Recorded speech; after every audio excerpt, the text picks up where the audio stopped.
Vou chamar a Aline, Daniel, Elane, psicólogos. Vamos acolher ele com a salva de palmas. Obrigado pela presença de vocês. Sentem-se, fiquem à vontade. Daniel do lado de cá. Então, vocês fizeram as questões, eu já quero agradecer você que fez a sua questão, colocou aqui na caixinha. Eles vão estar aqui, estão aqui para responder as questões de vocês, tá bom? Então, a gente vai tentar no máximo, vendo as questões, a gente falou, era necessidade de ficar aqui bastante tempo, né? Para poder responder as questões de vocês. Vou me sentar. E a primeira questão que eu quero jogar para vocês três nessa tarde, microfone em mãos, é ansiedade. Pode ser benéfica? O que é? Ela pode ser benéfica? Quem começa? Acho que tem que... Só ligar o microfone, Elaine. Isso. Boa tarde. Vamos lá. É benéfica? Eu vou contar para vocês. Na dose certa... Ansiedade é benéfica. Eu vou brincar que antes de entrar no palco, e ainda está, minha mão está suando. Por que será que ela sua? Porque eu estou me preparando para algo. Né? É ansiedade. Estão falando lá no palco, é ansiedade. É o nosso corpo se preparando para alguma coisa que vai acontecer, certo?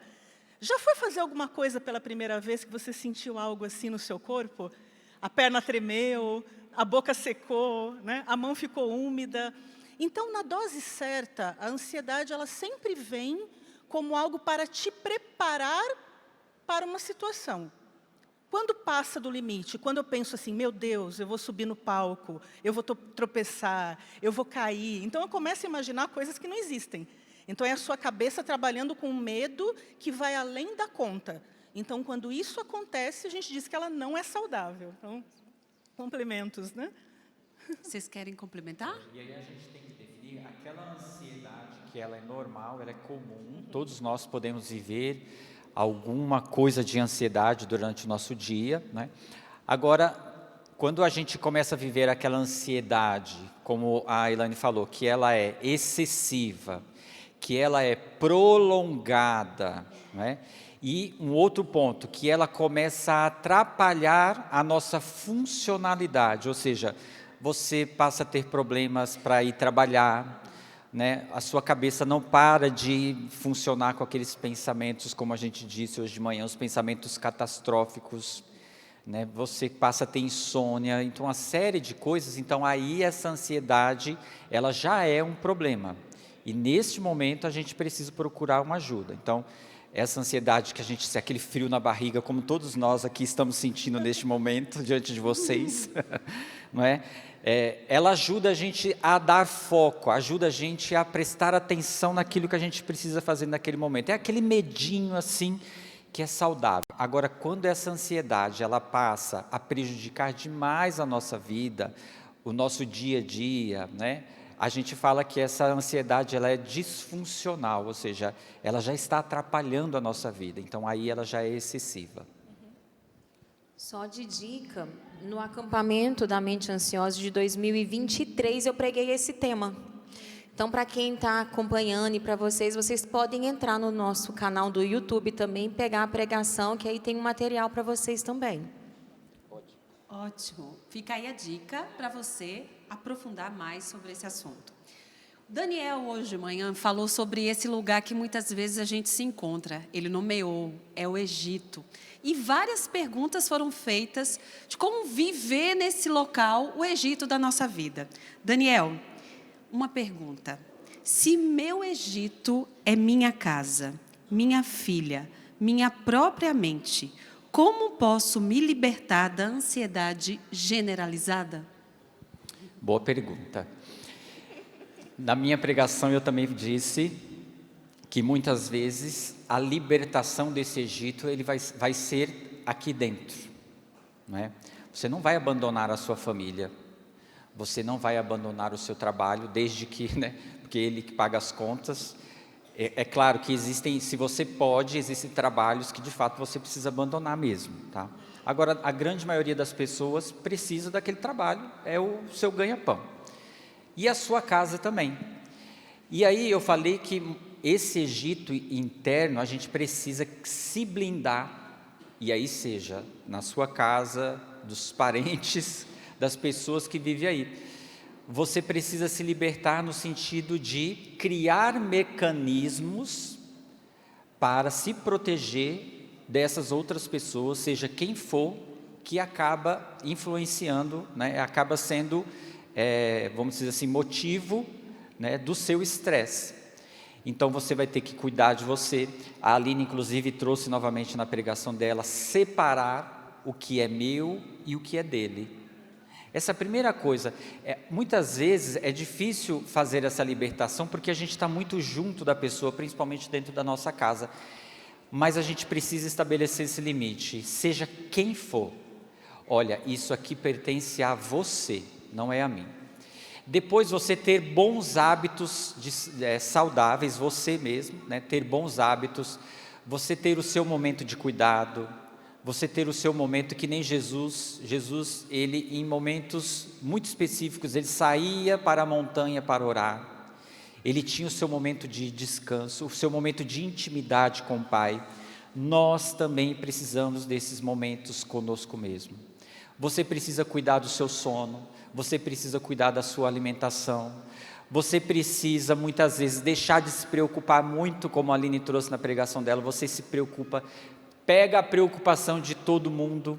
Não, você vai cuidar de você também em alguns momentos. Então, vai para o salão de cabeleireiro, vai fazer alguma coisa. Então, essa libertação dentro da sua casa é também você estabelecer um limite de cuidado com você mesmo. Tá? Ótimo, obrigada, Daniel. Aline, sair do ambiente estressante pode desenvolver um sentimento de fuga? Porque diante desse Egito que a gente muitas vezes se encontra, quando a gente quer esse espaço para a gente, pode ser uma fuga ou de que eu sou egoísta? Então, pode ser e pode não ser. Depende da intenção, né? Nós precisamos entender que diante da angústia e do sofrimento, naquele momento, pode ser que eu não tenha forças para enfrentar. Daí é interessante dar um passinho atrás e fugir. Outros momentos eu preciso enfrentar. Então vamos lá. Diante daquela dor, daquele sofrimento, daquela situação, o que cabe fazer? Eu preciso enfrentar ou eu fugir? Fugir sempre é um ato egoísta. E é um ato de quem não é maduro. Ato, comportamento de uma pessoa imatura, porque ela foge sempre. Mas fugir de vez em quando é um ato inteligente, de uma pessoa madura. Então não é uma pessoa egoísta, é uma pessoa que conseguiu olhar aquela realidade, analisar para dar a melhor resposta.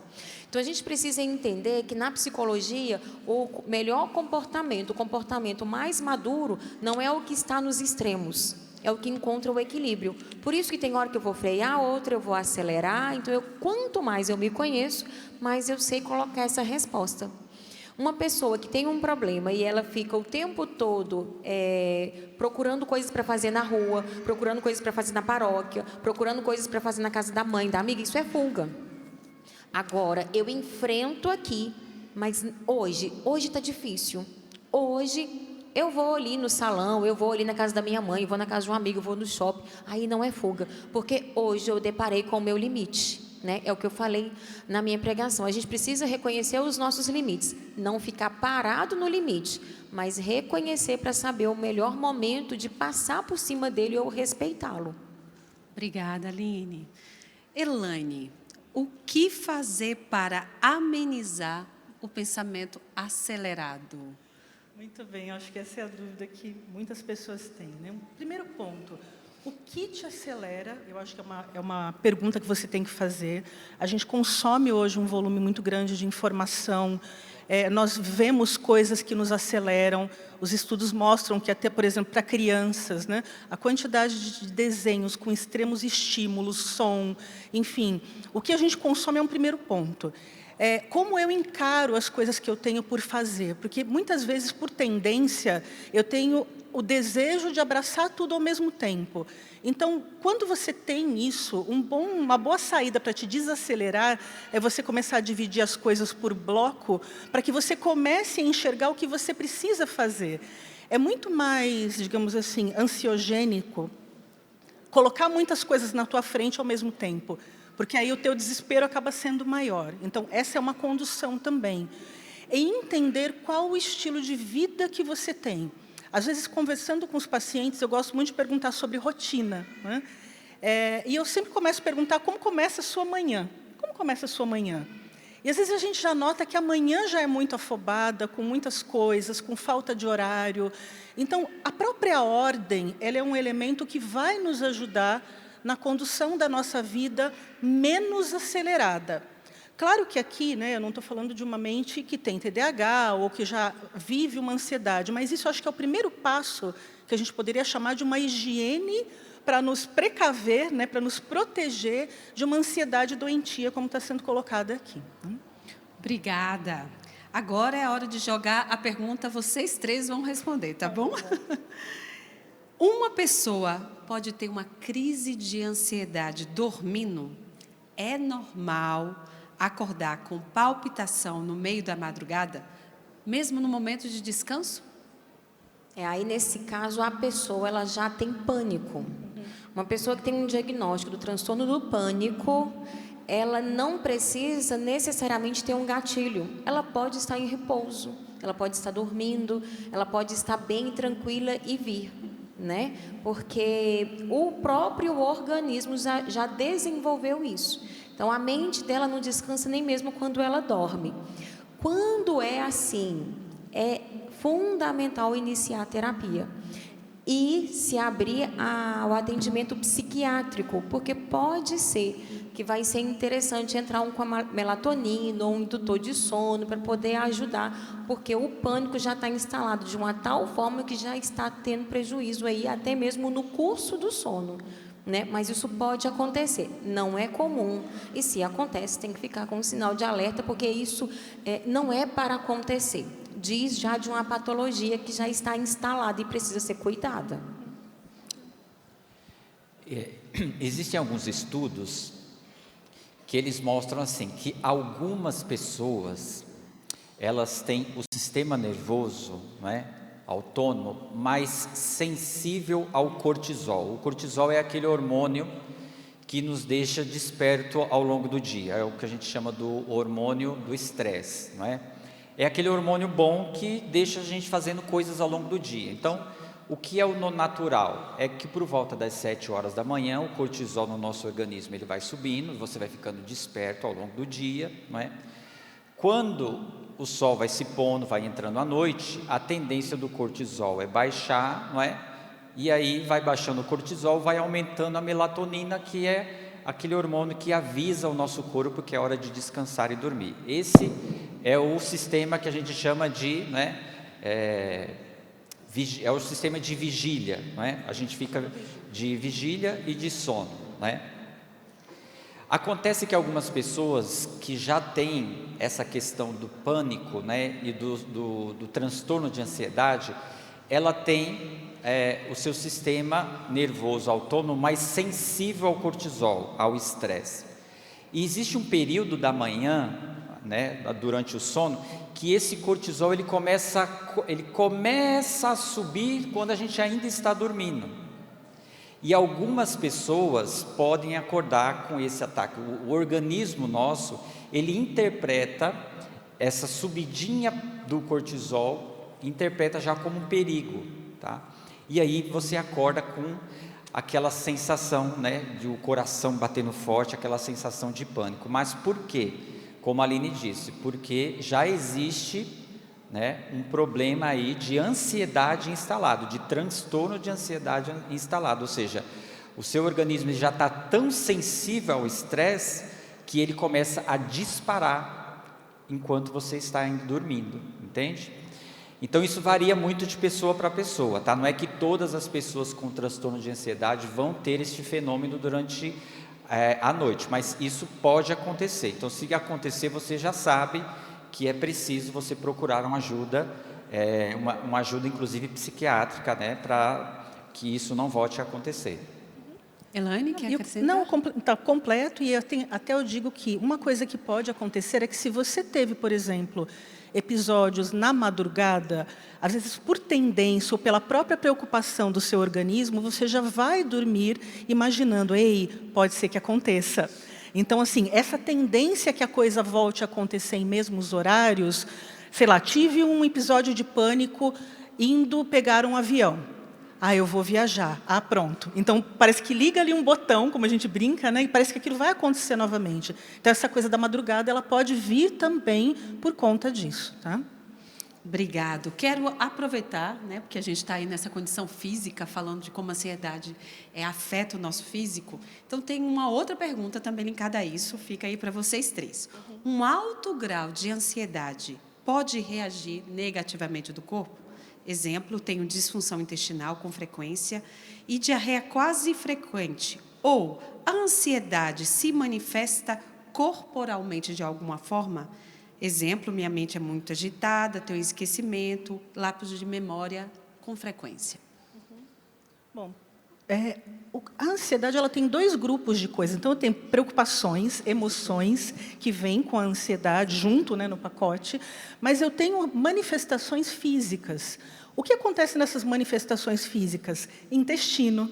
Então, essa coisa da diarreia, que é muito constante, às vezes ânsia de vômito, a própria sudorese, esse tremor no corpo. Então, esse conjunto de coisas que acompanha a ansiedade sempre é orientado que a pessoa busque descartar problemas médicos. Então, por exemplo, há uma queixa de intestino. Será que você tem intestino irritável? Será que você tem sensibilidade a algum alimento? Alguma coisa está acontecendo nesse sentido? Isso é um ponto importante de se tirar. Agora, é claro, isso está, tecnicamente falando, já está no conjunto de coisas que a ansiedade tem. Então, esses sinais físicos, eles vêm junto. E para cada pessoa se manifesta de alguma maneira. Algumas não têm, por exemplo, sintomas gastrointestinais. Então, não dá essa diarreia, essa dor de barriga, essa dor de estômago. Mas a pessoa, às vezes, tem uma dor de cabeça insuportável, quando as crises de ansiedade vêm. Então, vem com uma enxaqueca junto. Então, isso pode ser manifestação física, sim, da ansiedade, né? A gente tem que lembrar, né, que é uma questão do organismo, para vocês entenderem, né? Se a ansiedade, se o medo, ele é a antessala da ansiedade, então eu tenho medo de alguma coisa. Então, o meu organismo, ele vai se preparar para quê? Para fugir ou para lutar contra aquele perigo que eu estou imaginando. E o corpo se prepara para isso. Então, é uma alteração no sistema nervoso mesmo. Então, o corpo começa a suar com qual objetivo? Do predador chegar, encostar, escorregar e não conseguir pegar a gente. Então, se você estiver diante de um leão, o seu corpo começa a transpirar como uma medida de defesa. O coração começa a bater mais rápido, porque ele entende que precisa bombear mais rápido para poder ajudar nessa circulação do organismo, para te ajudar a correr, para te ajudar a fugir. Automaticamente, o intestino ele diminui, mas o estômago, toda a atividade. Porque o seu organismo, sendo muito inteligente e burro ao mesmo tempo, burro porque ele ainda não sabe que esse perigo não existe, e inteligente porque ele está preparando você para correr, para se defender. Então, o que ele faz? Essa pessoa não precisa do intestino funcionando agora direito, ele não precisa do seu estômago em plena atividade. E aí diminui todas as atividades orgânicas para dar condições de fugir. As extremidades começam a ficar geladas. Por quê? Porque existe uma concentração sanguínea aqui. O organismo ele vai jogar todo para o centro. A pupila dilata para você captar mais o perigo, né? Captar melhor. A salivação diminui, né? Então a boca fica seca, aquele bolo no estômago. Tudo isso são sintomas fisiológicos de um corpo que entende que está em perigo. Olha que interessante. Só que, na verdade, não existe um perigo. Por isso que eu preciso entender que é uma reação da ansiedade no meu organismo para poder dizer para mim que eu não estou em perigo. Quando eu entendo que eu não estou em perigo, meu organismo volta a funcionar ao normal. Então, muitas coisas que as pessoas estão sentindo fisicamente é consequência deste medo. É o corpo se defendendo para ajudar a fugir deste problema, né? Obrigada. Agora vou abrir uma outra janela aqui, porque muitas pessoas percebem nos seus jovens, filhos, netos, problemas de ansiedade. E pergunta, por que os jovens de hoje estão tão ansiosos?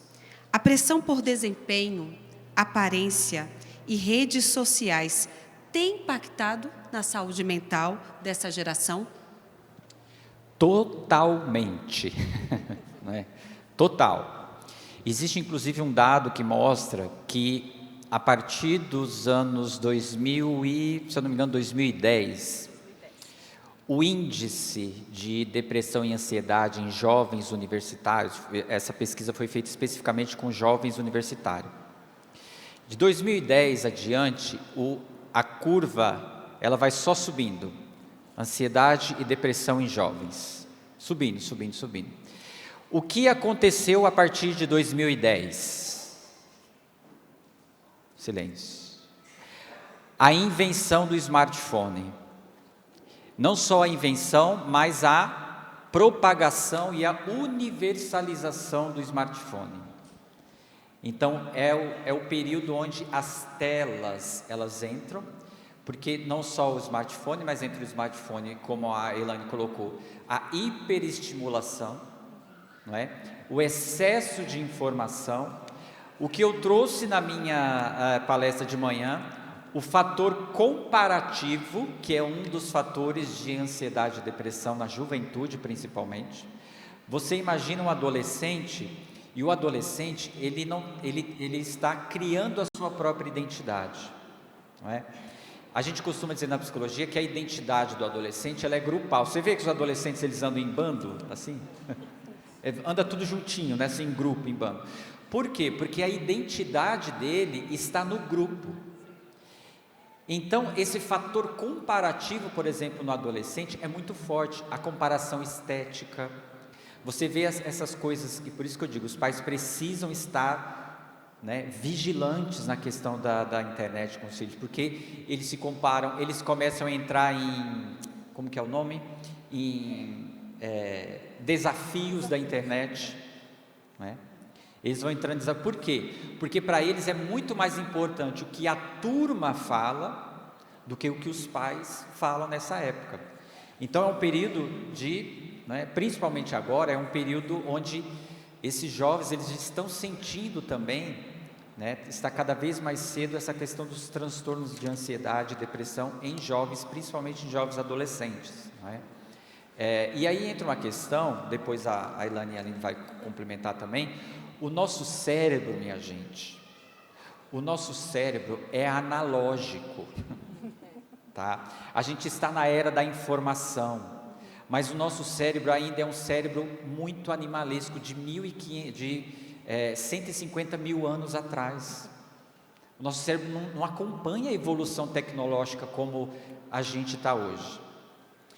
Então, isso tem um efeito também, do ponto de vista do cérebro, de processar informações. E aí, a gente está dizendo desse corpo, desse organismo que reage. Então, esse excesso de informação, excesso de tela, excesso de tecnologia, excesso de comparação, isso tudo é interpretado pelo organismo como um perigo também. E aí vem todos esses sintomas que a gente está dizendo aqui, entendeu? Principalmente entre jovens e adolescentes. Eu acho que, Elaine? sim, soma-se o conteúdo que a gente consome, então, junto com essa tecnologia, o conteúdo, o sentido de vida, que eu acho que a gente pode resgatar aqui, porque hoje o jovem vive uma dificuldade assim, para que eu faço isso? Sei lá, nós né, a nossa geração tinha um sentido para coisa, às vezes o jovem não vê essa coisa, daqui a 10 anos, não, daqui a 10 anos não, o agora é o mais importante. Então, essa coisa muito curta também, sem uma perspectiva maior.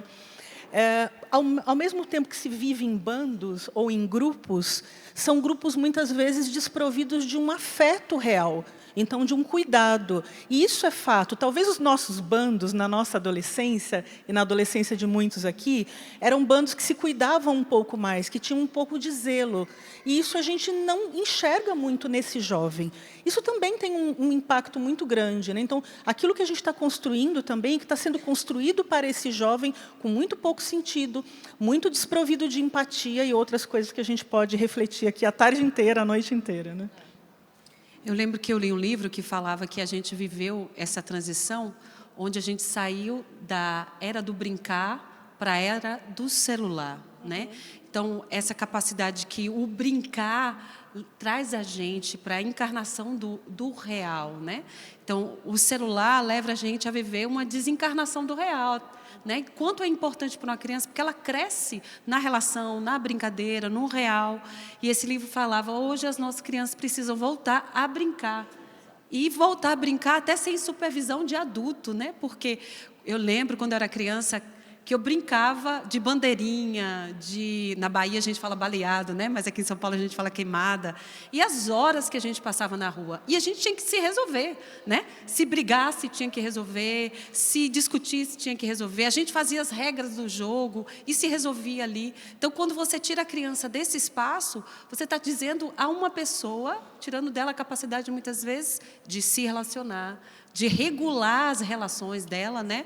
E o brincar é muito importante. Vamos voltar a brincar, né? E inclusive os adultos. É verdade. É verdade. Os adultos também precisam brincar. Eu gostei que a Aline trouxe hoje na pregação dela, ela falando enquanto ela brincava com as filhas dela, do jogo de tabuleiro, aquela coisa ali, né? Do momento. E o brincar, porque o brincar é vínculo, né? O que nós temos hoje, e eu sei que muitos de nós aqui, nós temos cada um na sua tela, nós temos cada um no seu quarto, nós temos cada um, e cada vez mais cedo. Então, assim, os adultos também precisam sair desse mundo para brincar. Não é só pensar que é a criança, não, tá? O adulto também precisa brincar. Obrigada. Eu vou trazer duas questões aqui, elas se entrelaçam, tá bom? Para vocês três aí também. Boa tarde. Gostaria de saber como é possível diferenciar a anedônia da assédia e do pecado da preguiça. Eu gostaria de saber também como sair dessas três situações ou como combatê-las. E uma outra pergunta, como vencer a procrastinação diante do medo e da ansiedade? A anedonia, né? Desculpa, eu falei a errado. anedonia é a ausência do prazer e da alegria. Aí, assim, é uma ausência. A pessoa ela não sente mais. Isso é diferente, completamente diferente de preguiça. Porque o preguiçoso, ele sente prazer, ele tem alegria, ele não está afim de fazer. A preguiça vence ele. A lei do mínimo esforço vence ele. A anedonia, gente, é uma coisa tenebrosa. A pessoa ela sentia a alegria, ela sabia que aquilo trazia felicidade a ela, e hoje ela não sente mais. Só que não é em um tópico apenas, é em todas as áreas da vida. Algumas pessoas que têm depressão têm anedonia, mas nem todo aquele que é diagnosticado com depressão vai ter, né? Por quê? Porque é um sintoma tão profundo, que a pessoa que entra em anedonia, ela já está vamos dizer assim, numa instância bem exigente, que pode ser causada pelo organismo, porque algumas alterações hormonais, algumas deficiências de vitaminas pode levar à anedonia, ou mesmo o quadro fenótipo mesmo, né, exterior, que está ali trazendo toda essa alteração. Mas são coisas completamente diferentes, né? A preguiça eu sei que eu posso fazer, eu sei que é até legal, mas mas é difícil, mas custa, né? A anedonia não, é a ausência do prazer, a ausência total. E uma coisa importante, a anedonia não é uma escolha. Então, eu não escolho estar num estado de anedonia. Ela vem automaticamente. A preguiça é uma escolha. A preguiça é uma escolha, efetivamente. Então, você já deve ter ouvido falar alguma vez em uma pessoa que fala assim, eu não consigo. Eu até quero, mas eu não tenho força. o meu corpo não reage. E muitas vezes a gente vai até estimular o paciente, quando ele tem esse quadro de anedonia, olha, mesmo sem a vontade, você vai ter que fazer um esforço maior. Ativar comportamentalmente essa pessoa para que ela, mesmo sem essa vontade nenhuma, por exemplo, para tomar um banho, que isso é muito comum na depressão, que ela vai quase que arrastada para o chuveiro, mas ela vai com o apoio de alguém, mas está além da vontade, percebe? Então, essa é a diferença marcante entre uma e outra. E elas duas, elas fazem a pessoa procrastinar? Tanto a preguiça...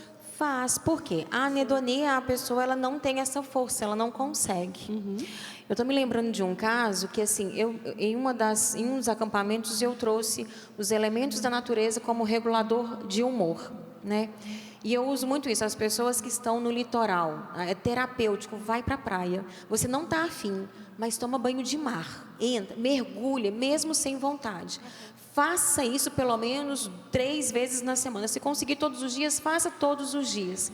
É impressionante. No início, a pessoa vai sem vontade. Depois, ela vai encontrando, vai despertando. É como se ativasse a memória da felicidade dentro dela. E aí, uma pessoa, depois da minha palestra, eu cheguei aqui, a gente estava conversando, e ela disse assim, nossa, me marcou muito quando você falou, eu preciso lembrar que eu sou feliz. É isso. Nós somos felizes.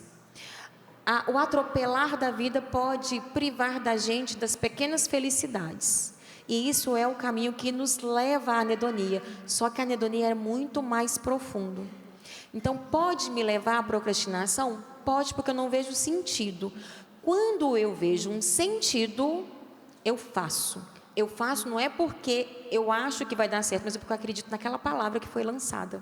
Né? E aí, por isso que a terapia com um psicólogo, que você faça um vínculo terapêutico é importante. Porque você vai fazer, não é porque fez sentido para você, mas é porque você acredita na competência daquele profissional. E aí você vai fazer. Né? E aí, no caminho, a resposta vai acontecendo. Então, pode sim gerar procrastinação, porque não tem um prazer imediato. Já a preguiça já é prima da procrastinação, né? Então, enquanto a ansiedade e a depressão caminham de bracinho dado, a procrastinação e a preguiça também, né? Obrigada.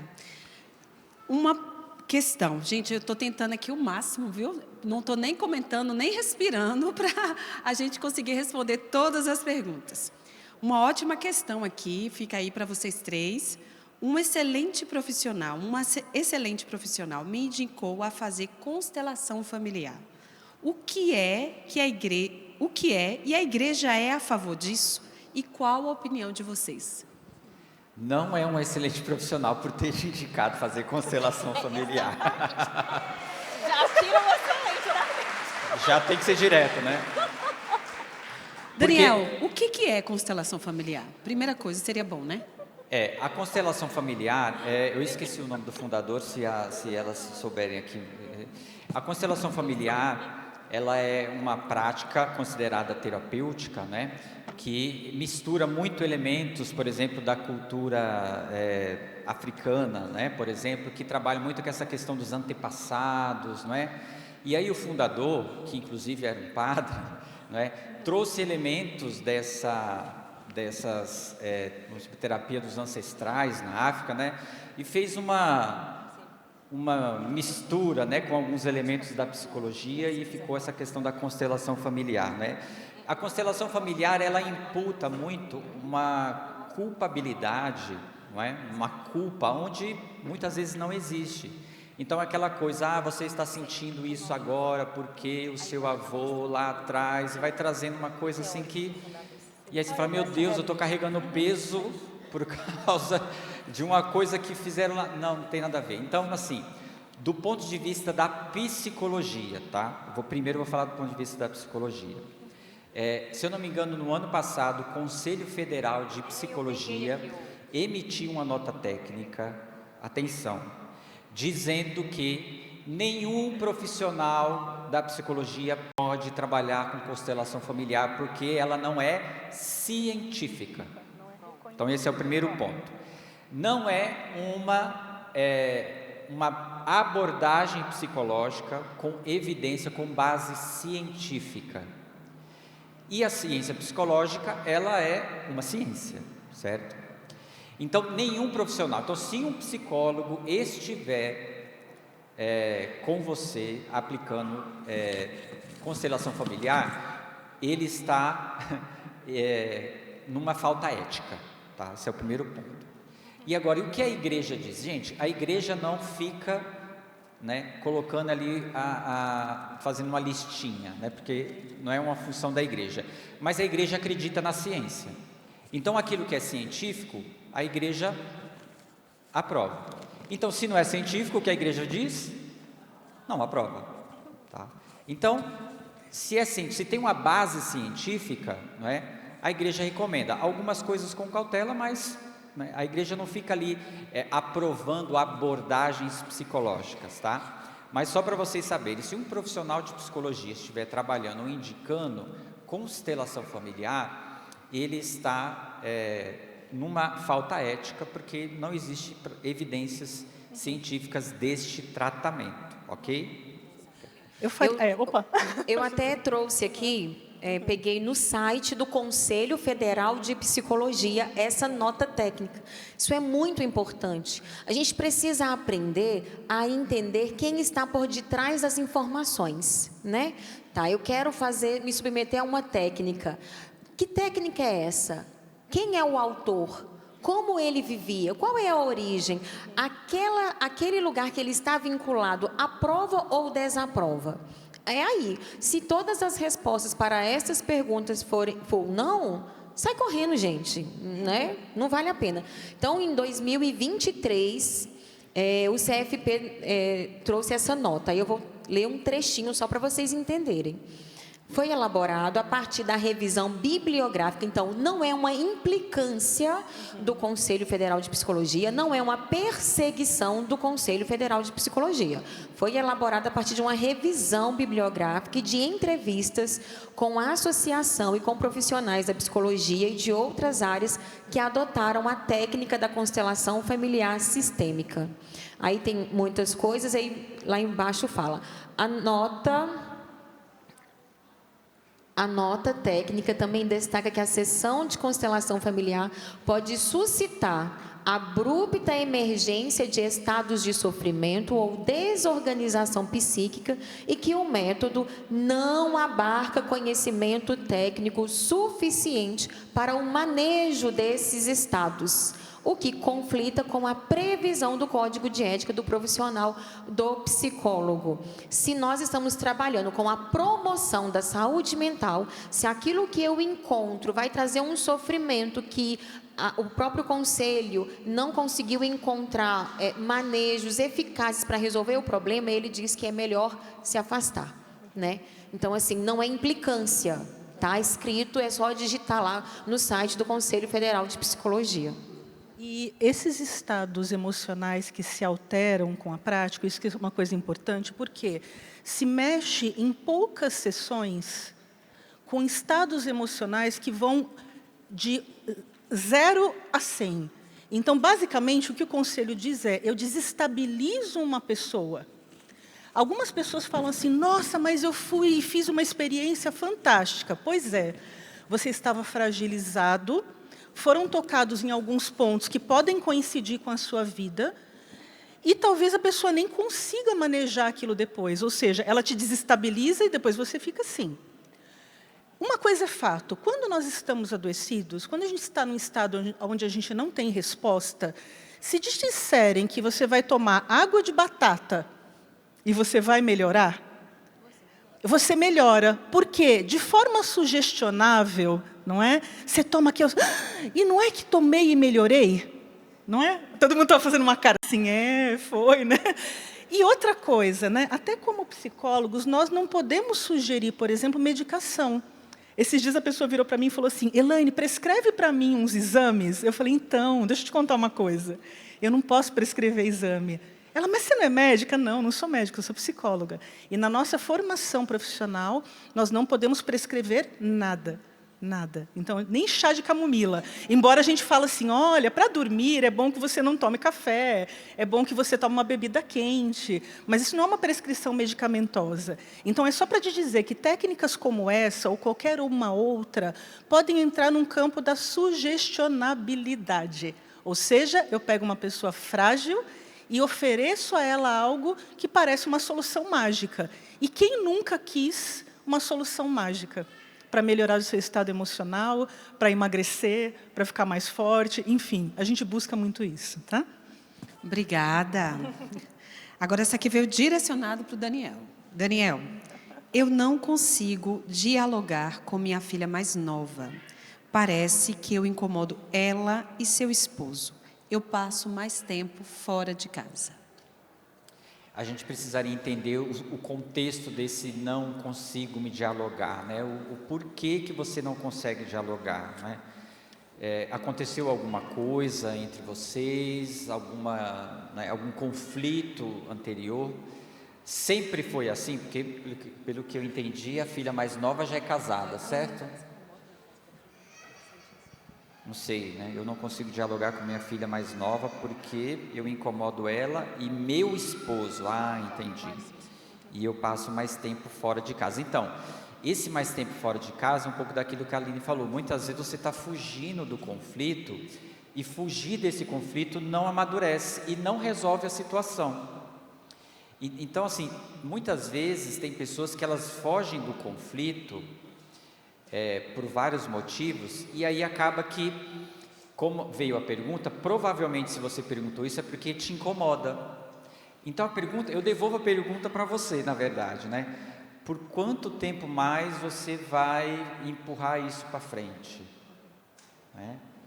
Será que você vai chegar no fim da vida ainda com essa interrogação na cabeça, assim, eu não consigo dialogar com a minha filha mais nova e com meu esposo? Então, eu acho que aí caberia uma questão de você se questionar, se buscar. Se você não consegue de imediato se aproximar e conversar, não sei, com seu esposo, com sua filha mais nova, de repente você poderia buscar aí uma ajuda profissional, uma terapia para te ajudar a entender o que significa, o que está por trás dessa questão, entende?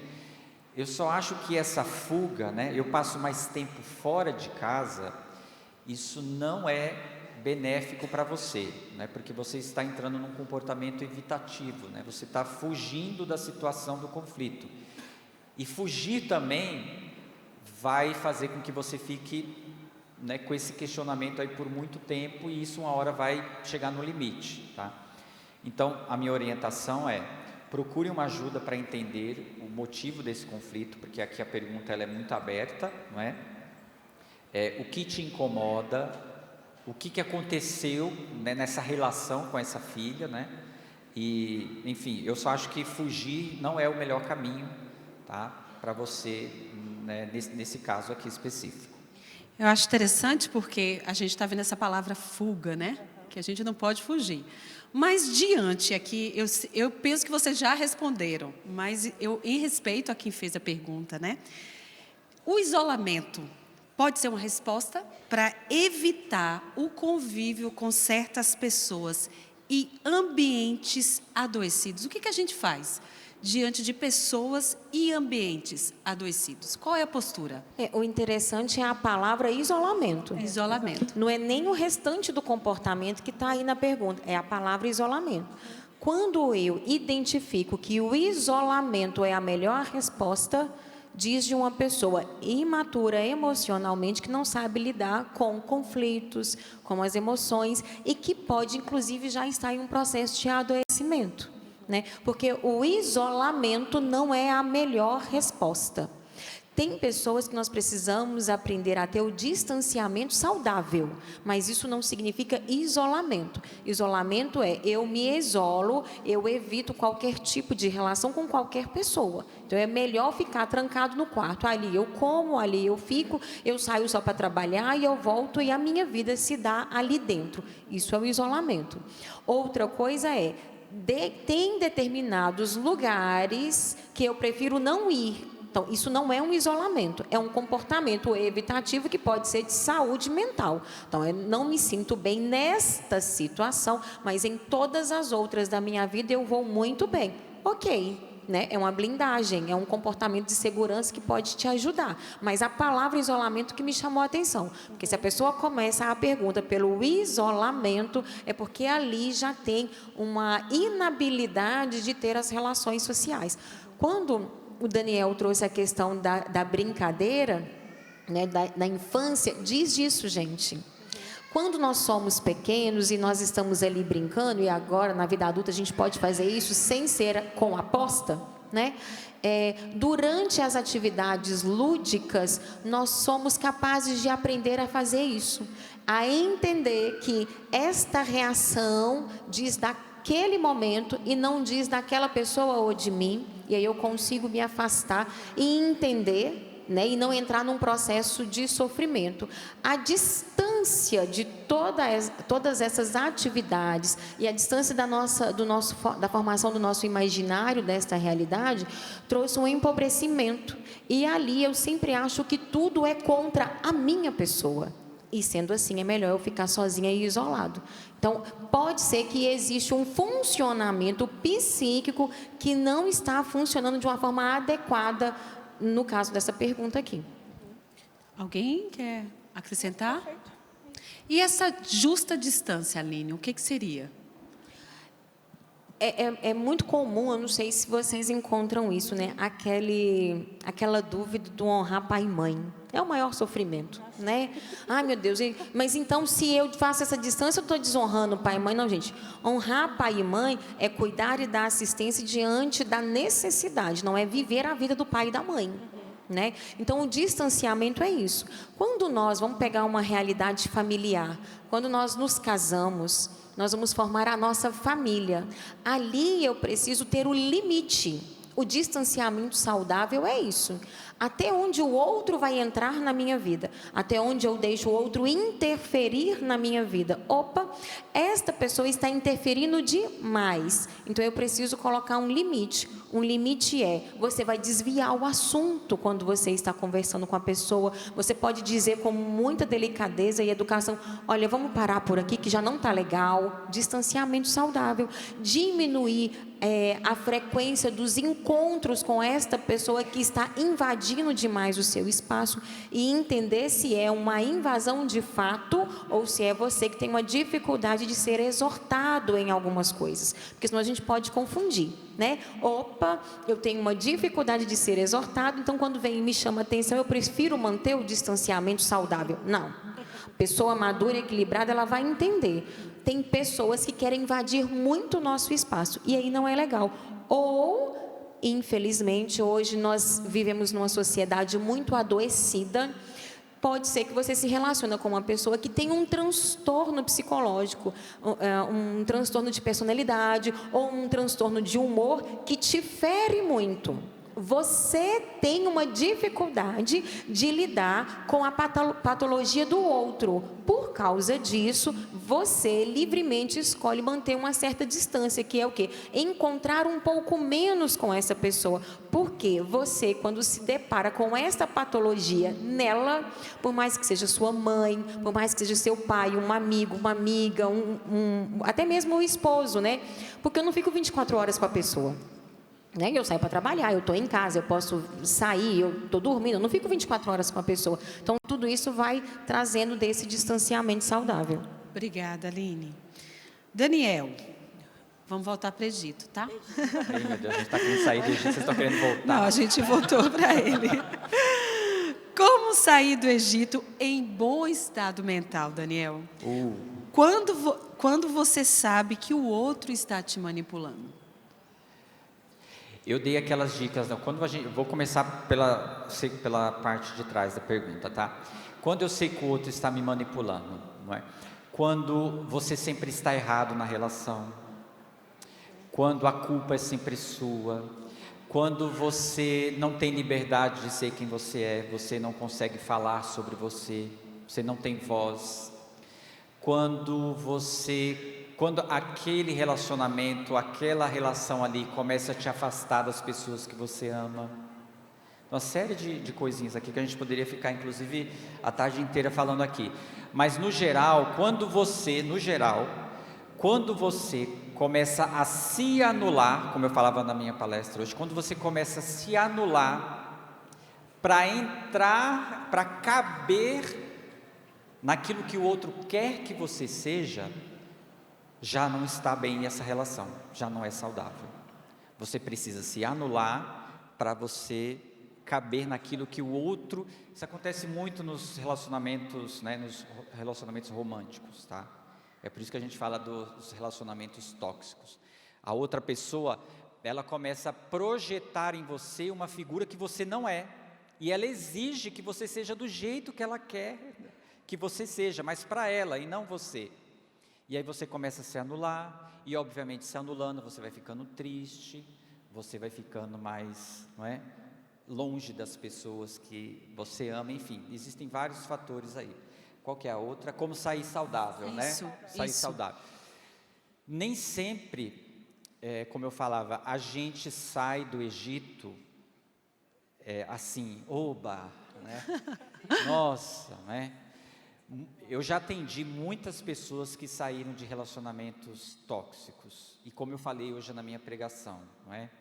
Geralmente, quem sai de relacionamentos muito abusivos, ela sai já imediatamente como se precisasse já ir direto para o pronto-socorro. Já precisa sair com cuidados muito específicos, porque sai muito ferido, sai muito machucado. Tá? Então, assim, o fato de você conseguir sair desse Egito, já é assim uma libertação de fato, mas nem sempre você vai sair assim, nossa, com essa saúde mental lá em cima, tá? Eu sempre vou propondo para as pessoas para que ela olhem em primeiro lugar para si mesma, comece a se cuidar, tá? Daniel, como eu saio desse Egito assim com saúde mental? Comece a se cuidar, olhe para você. Se você não conseguir, peça ajuda a alguém, uma pessoa, um amigo, sabe? Oh, me ajuda, eu preciso sair disso aqui, eu preciso sair desse ambiente, sabe? E comece a se cuidar, comece a buscar, como a gente estava falando aqui, coisas que anteriormente para você eram prazerosas, coisas legais que você gostava de fazer, e por causa desse Egito, você deixou. Retome coisas que eram boas para você, que te davam prazer, que faziam com que você se sentisse viva, não é? E comece a retomar isso, e vá saindo aos pouquinhos, tá? Agora, sair com essa saúde mental assim, de ambiente tóxico, né? Sair muito bem é muito difícil. Na maioria das vezes, a gente sai precisando de cuidados mesmo. Mas o fato de sair, já é aquele primeiro, graças a Deus, consegui. Agora é cuidar de mim. É mais ou menos isso que acontece.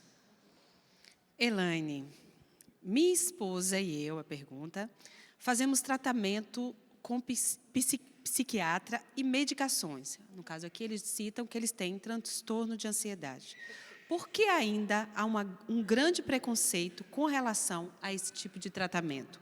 E depois segue, junto com o tratamento de transtorno de ansiedade, seria necessário a psicoterapia? Desculpa. Sim. Bom, primeiro, por que se tem preconceito? Porque sempre se usa aquela frase antiga pra caramba, que você fala assim, né? Psicólogo e psiquiatra é coisa para louco. Então, na verdade, a gente usa os meios para que a gente não tenha uma piora no nosso quadro. Tratar já é um bom passo, sempre que você usa medicação. Aquilo que a gente chama na psicologia e na psiquiatria de padrão ouro, na verdade, assim, o que há de melhor que eu posso fazer para mim?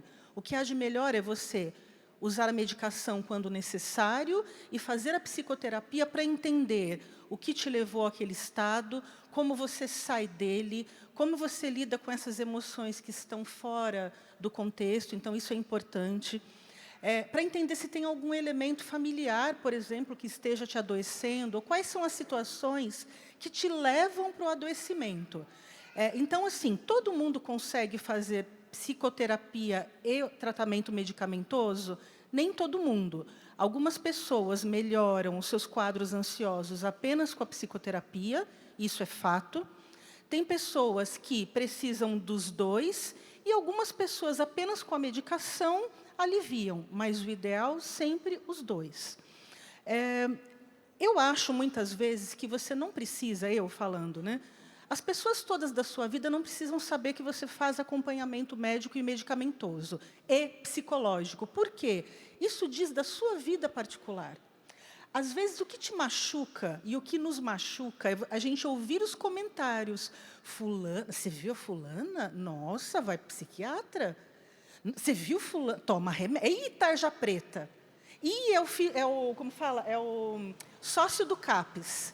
Então, a gente até estava dizendo que existem alguns memes, algumas piadas da internet, que elas são muito pouco saudáveis porque elas desqualificam, primeiro, o psicólogo, depois o psiquiatra, depois o CAPES, que faz, em muitas cidades, um excelente trabalho, porém, com muito pouco recurso. Então, às vezes, você vai num serviço público de assistência à saúde mental, que, infelizmente, o psicólogo não consegue se manter porque ganha muito pouco, porque não consegue comprar um livro, e nem tampouco o psiquiatra tem como prescrever um medicamento. Então, muitas vezes, não é culpa do profissional que está ali. Então, eu vou defender um pouco também a saúde mental pública no Brasil, não é? Mas nós precisamos, a partir de nós mesmos, quebrar esse preconceito.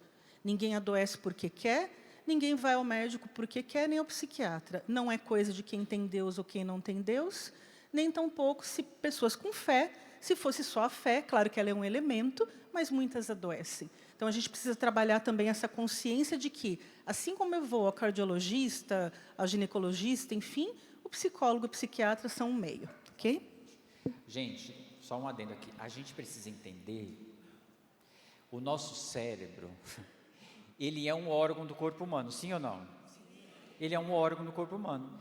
E assim como um órgão do corpo humano, como outros órgãos do corpo humano, ele também está suscetível a ficar doente. Não é? Por que não?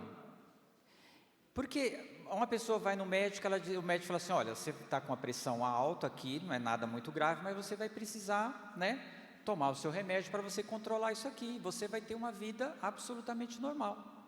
Por que que quando uma pessoa, não é, que está com o seu humor, às vezes, muito lá embaixo, que está atrapalhando a vida, ela vai no médico, mas fala assim, olha, eu vou ter que te receitar um medicamento aqui, para você ter a sua vida normal de volta. E por que esse preconceito todo? A Ilane já colocou aqui, não é? Então, nós precisamos também entender que esse cérebro que faz parte do corpo humano, ele também está suscetível a ficar doente como qualquer outro órgão do nosso corpo. Então, vocês precisam também ajudar nós como profissionais a tirar esse preconceito, né? Porque assim, quando você fala, olha, eu estou indo no psiquiatra, o que vocês já pensam aqui, né? O que vem, a primeira coisa que vem na cabeça quando fala assim, nossa, fulano está indo no psiquiatra, fala, você vai ter que ir no psiquiatra. Meu Deus, acabou com a minha vida, né? Estou perdido. Não é? Você vai, e às vezes o remédio, né, o medicamento, ele vai ser ali por um tempo, não é? Ele vai ser para ajudar você justamente naquela dificuldade. É tudo para que você tenha a melhor qualidade de vida possível. Então, assim, todos nós precisamos nos ajudar a quebrar esse preconceito em relação ao medicamento, ao tratamento psicológico. Deixa eu só falar uma coisa assim. A medicação, ela tira o sintoma. Então, a gente tem que ter um cuidado que a terapia é que vai ajudar a lidar e a organizar aquilo que a pessoa está vivendo. Então, a organizar o pensamento dela, a regular a emoção. Então, sem a medicação, o sintoma está tão alto que a pessoa não consegue raciocinar. É o exemplo de quem tem fome e não consegue fazer nada, porque a pessoa está com fome. Né? A pessoa que está com um sintoma de ansiedade ou depressivo alto, ou seja lá o que for, está tão alterado que ela não consegue colocar o pensamento dentro do curso natural. Então, a medicação ela vai tirar esse sintoma. Porém, se a pessoa não faz terapia, ela vai ficar bem, porque tirou o sintoma. E aí o médico vai ver que ela está bem, está ótima, vamos fazer o desmame. O que vai acontecer? Ela volta para a crise. Mas ela voltou por quê? Mas eu estava bem, por que eu voltei? Eu voltei porque eu não tratei. Eu tomei uma medicação para diminuir o sintoma, mas eu não fiz o tratamento. Então, como psiquiatra não é tratamento? É tratamento, mas é tratamento psicofarmacológico. E eu preciso da farmacologia com a psicoterapia. Então, as duas é muito importante, a não ser que seja um tipo de patologia que eu preciso de uma medicação a longo prazo. A pessoa já entendeu, ela está fora de crise, e aí ela teve alta da terapia e ela vai continuar com aquela medicação por tempo indeterminado. É diferente. Mas sem terapia, você tira a medicação, provavelmente a pessoa volta para a crise. Obrigada. É bonito porque a gente vê uma integração da pessoa humana, né? Uma vez eu lembrei, a gente separa algumas coisas para a gente entender melhor, mas o ser humano é integrado, então a gente precisa cuidar do corpo, alma e também, né, do espírito, por isso que a gente está aqui nesse acampamento também. A gente está chegando no fim, eu tentei aqui juntar. Vou fazer essa pergunta para vocês três. É uma pessoa que diz: já tive algumas crises de ansiedade. Ela colocou em parêntese, pânico. Mas revendo a minha vida, não tenho motivos. Tenho uma casa legal, do jeito que desejo, um marido fofo, olha que lindo, companheiros, filhos e netos bem-sucedidos, poucos amigos, mas leais e divertidos. Não tenho problemas financeiros. Pode ser metabólico? Bom, vamos lá. Pode? Pode sim. Sabe por quê? Sua vida, como você mesma disse, né? Ela funciona bem, ela está ok, ela está redonda. E você só reagiu com um pouco mais de emoção, possivelmente, o que é normal, como a gente falava aqui no começo, a uma situação típica da vida. Quem nunca teve um episódio de ansiedade aqui, que levante a mão? Acho que nenhum de nós nunca passou por isso. Então, o que você diz, acho que é uma reação normal da sua vida, muito comum, né? E que todos nós temos. É o nosso emocional, o nosso fisiológico funcionando um pouco mais ativado e reagindo. Então, que bom, você está saudável, né? Então, a gente poderia dizer, você reage bem às situações. E, como eu disse, todos nós, e aí o cuidado é só... Cuidado para pequenas emoções, a gente já não buscar, por exemplo, medicá-las. Nós precisamos sentir. Então, é normal que, em algum momento, o nosso coração palpite, a gente acha que vai desmaiar, e está tudo funcionando bem. Tá? Então, eu diria que esse é um ponto importante. Tá? Exatamente. Eu até trouxe mais cedo sobre essa questão da tolerância. Aprender a tolerar, porque a nossa vida ela não é retilínea. Ela tem os altos e baixos, e eu preciso aprender a lidar com isso. Eu olho ao meu redor, está tudo bem, e já passou, ótimo, não vou dar muita vazão. É interessante procurar uma investigação orgânica, claro que é, mas também a gente não pode ficar jogando tudo culpa nisso. Aí é o ferro que está baixo, é o cortisol que está alto, é o complexo B12 que está baixo, não é só isso. Mas no caso das mulheres, nós precisamos ter atenção a algumas coisas que os homens não precisam. Por exemplo, o ciclo menstrual. Tem mulher que acha que não tem TPM, mas ela tem. Quem sabe as pessoas que convivem com ela, né? Mas ela acha que ela está tudo bem. Então, essa sensibilidade, essa ansiedade, ela acontece normalmente no período pré-menstrual? Opa, você encontrou uma frequência? Então, é uma coisa que está no seu organismo, é só você ficar já preparada. Sei que isso é comum neste tempo, vai passar e está tudo bem. Não preciso de medicação e talvez nem mesmo de terapia para isso, porque está dentro do normal. No caso das mulheres que estão entrando no climatério, é um assunto que precisa ser muito trabalhado. Muitas mulheres são pegas de surpresa porque elas estão entrando no climatério de uma forma precoce, têm essas alterações e não percebem. E acha que está entrando em depressão. Conversei com um médico recentemente e ele disse exatamente isso. Aline, é muito comum as mulheres chegarem aqui falando que estão depressivas e elas estão apenas entrando no climatério. Então, olhar até mesmo para essa questão nossa, do nosso ciclo hormonal, que é comum, que é natural da mulher, porque pode ser isso também. Gente, chegamos no fim. A produtora ali já mostrou a plaquinha, a Sofia mostrou para a gente, tem que encerrar. Eu quero pedir perdão porque a gente não conseguiu responder todas as perguntas, mas o acampamento está no meio, né? Eu acredito que o que vem ainda aí pode responder ou gerar várias outras questões também. Agradeço a Daniel, a Aline, a Elane. Uma palavrinha final? Agradecer, né, as perguntas, foram bastante perguntas aqui, não é? Nossa, eu fiquei assim até impressionado, né, com a quantidade. Provavelmente quem está em casa também tinha as suas questões, mas como a Ivana colocou, eu acho que ao longo ainda do nosso acampamento, essas perguntas podem ser respondidas. O Padre Adriano também vai trazer muitas coisas, ele falou ontem na missa, não é? Então, assim, também controla um pouco a ansiedade, né? Que a gente vai continuar com esse tema, porque o acampamento é para isso, né? E agradeço muito a interação de vocês. Eu acho que eu posso até combinar. Eu deixo a pergunta com eles e eles vão tentar responder durante o acampamento. Eu ia deixar como dica, assim, entra nas nossas redes sociais, cada um fala o seu e pode fazer essas perguntas, porque nós também somos profissionais que querem cuidar do povo de Deus, né? Para trazer essa luz. Talvez você ache que é grande o seu problema e ele não é que ele é fácil, mas ele não é tão difícil quanto você imagina de ser resolvido. Então não tenha vergonha, do mesmo jeito que você teve a coragem de mandar essa pergunta, entra lá nas nossas redes sociais, faz as perguntas, né, que a gente também responde para vocês. O meu é alinerodrigues.ss. Daniel Machado, PSI, psi. Elane, Elaine Ribeiro, _psicóloga. Elaine Ribeiro, _psicóloga. uma salva de palmas, meus irmãos, aos nossos queridos irmãos psicólogos nessa tarde. E obrigada. O acampamento está no começo, tem muito mais. Um abraço a você que ficou ligadinho conosco e ainda muito nos espera. Obrigada.